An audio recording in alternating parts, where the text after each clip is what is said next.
chị đây chị thôi chứ anh chị nữa nha mua bịch thư đã án nha nè thấy bay thấy papa ha papa hả vậy papa đã lơ mang em ní con đang khò thôi ơi anh papa ấy papa chào mày đi thấy thì lô tạc thế nó hẹn được thấy mì cay canh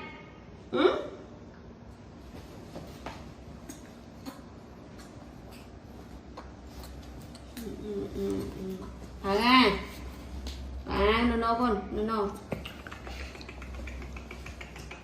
rồi là mong lại vậy đây nha bà thêm bà ở đây này bà quẹt kia mặt vậy mình vượt họ nữa cẳng lên mà lo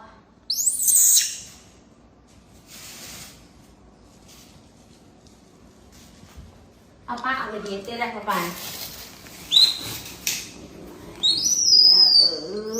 ơi ông chiên mà đã ọt mình chiên coi hãy ọt mình chiên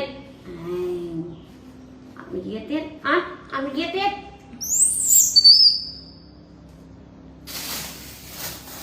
tao coi cái lại phục cái này tao coi cái lại á tao ọt coi cái lại các bạn đấy nè lần này ọt coi cái lại chụp khỏe hả